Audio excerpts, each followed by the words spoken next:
So I started in January last year, January 2020, and we had a representative that had been appointed to the establishment board by the ministry from Ngāti Tamaoho, our local iwi. Now, where we are in Auckland, there are actually 4 iwi that whakapapa back to our area, but they kind of within themselves divide up the schools to make the workload manageable more than anything. And so Ngāti Tamaoho is is the iwi that generally works with the schools in our area. So we had representation on the board before I arrived, and so one of the first board meetings I sat in on, Kaumātua from Ngāti Tamaoho jumped onto a Zoom and gifted us the name, told us the name that we were going to have, and then told us the story that went with the name as part of that gifting and why it had been chosen for us and why it was important. And it was almost an instant kind of connection for all of us in the room as to the intent of the name and the hopes and dreams that came with that for our future tamariki and our future kaimahi and the people that we would and the community itself. Just resonated for all of us. And in talking about some of the colloquial names of the awa that we'd been named after and the stories that went alongside the importance of that awa, we immediately left knowing what the vision was going to be without really needing a huge amount of discussion around it. And that was to do with because the awa had been known as the life giver. The Ngākoroa awa was known as the life giver because of what it provided to the people who lived near it. So we started with that, and in sharing that back with Ngāti Tamaoho, they also gifted us with their own translation of the intent of that statement, Kawea te mātauranga ki te whai au ki te ao marama, which means to bring forth each individual's full potential into the world of light and life. It really hit home for me at the end of the kōrero when Kaumātua gave us the name and told us the meaning of it, and basically said, we really hope that you honour the intent of this name and the intent of the history that goes with it by recreating some of those, what the awa used to be to people. The school becomes the place that can recreate that in a modern way for our future communities and for our future whānau. And so kind of resonated straight away that it had to be more than just a one-way street. A partnership has to be a two-way street. And so, not being located anywhere kind of central to them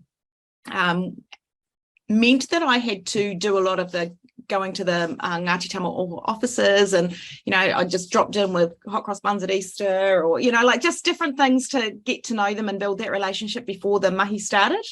And kind of, I guess it's a little bit of integrity going with the idea of I'm here to give back as much as I'm here to ask for your advice and help and expertise, with a genuine intent for that partnership to be part of what we do.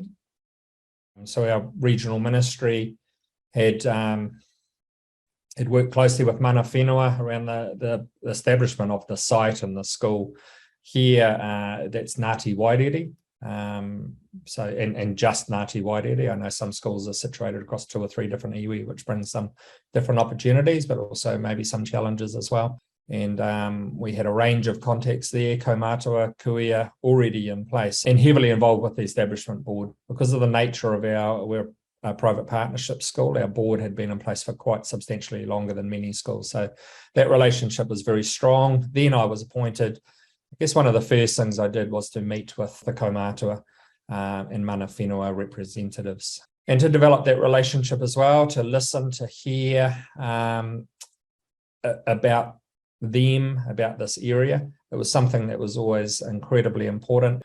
Right from that time, we have sustained that connection incredibly strongly. We have Ngāti Wairere representation on our board of trustees. Just heading into elections already, we will be co-opting representation back on. That's going to be an incredibly rich partnership. The vision fell out of that cultural narrative almost instantly. We took the kōrero that we'd had as part of that name gifting away, and we kind of drafted our own version of what we thought the cultural narrative was based on what Dennis had said to us. So then we took what we'd written and gave it back to them and said, is this on the right track? And they completely rewrote it for us, quite rightly, because we had written it from an entirely Pākehā worldview, and completely rewrote it for us. And in doing that, the values that we're using dropped straight out again. And we had talked in our version, we had done the typical my Pākehā thing, was just to pick a word that the words that we wanted and use Google Translate or the Māori dictionary to find the appropriate Māori version. And they said, actually, we wouldn't use these words to describe that. These are the words that we use to describe that. And so, and having those conversations with them and understanding the intent behind some of those words that we have as our values, that has formed, those three values have formed the shape of everything that we do, whether it's the local curriculum, it's in our guiding principles, it's in our professional growth cycle, it's in our behaviour plans, it's in, everything comes back to those three words. It was Marka Portene who designed our logo and designed that to fit the narrative that they had written for us. He's also designed the values iconography that we use to go along with the intent of those values. And then within the site itself, so as well as having the branding represented around the site, Marka designed a spandrel design for us that's based on the idea of spandrels, like the middle part of the two-story block, like that. It's a line in between the two stories that hides the floor in between the two stories. He's designed a version of the niho taniwha, the teeth of the taniwha. So, you see those triangle designs that kind of have, that are there right attached to the building, etched in glass as part of the build itself, and then reflected in lots of other places. So the idea of niho taniwha and the way he's put that design together for us is about strength and resilience and bravery, but it's also, there's other elements that come into the design that talk about bringing diverse groups of people together in a united community kind of sense of that sort of thing, which is quite big to us as well. And so that the shape of that niho taniwha is attached to our whare oaha. There's some screens there, and they've put that in there. You look up on the roof in the hall, and the same design is reflected in the roof of the hall. You can walk through the main entranceway, and the paving stones have been designed to reflect the aquifer, the old awa as it was, with the two pathways of the awa coming together and meeting as it enters the school. So it's kind of the idea of people coming together as one, but also it's a direct shape of it as a direct translation of the underground aquifers in the area. So there's quite a lot reflected in the design. Once I started and met some other kaumātua and a wonderful kuia who ultimately gifted our name, we actually reshaped that cultural narrative as we engaged more in conversations and learned a lot more. And that really formed the essence of our school and our culture, a lot of our curriculum design.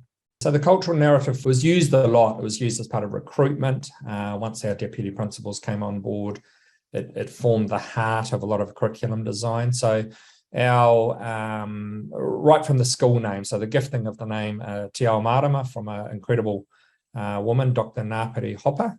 She was the first Māori woman to graduate from Oxford with a doctorate. Hugely prestigious name, like Te Ao Marama, for us to really live up to that gift. So before we even look at our curriculum, was this very deep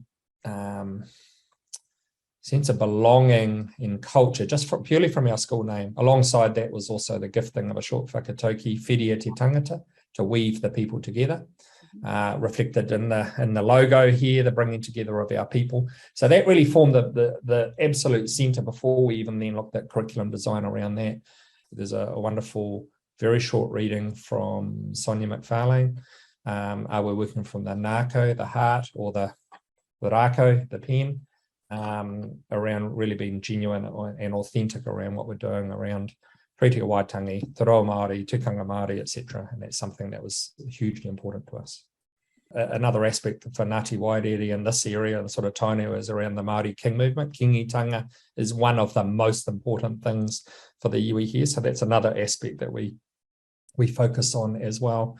So early on, if you're a brand new school or a redesign, etc., is then how we integrate that into what we see here. So the discussions around graphic design, names of things. Another go-to foundation piece that I often suggest people use is some of the short video clips from Janelle Rikiwaka. An incredible one that we did a lot of work around is around what do you see, feel, hear in your school, and how would you know that your school is a school in Aotearoa, New Zealand? For our team, probably a year into being open, we used one of those video clips, and it was around what do you see, feel, hear.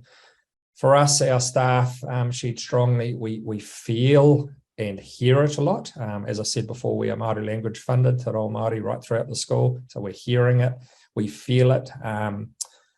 The manaakitanga, whanaungatanga is hugely important here around the nature of our community and the things we do to look after our team and our parents.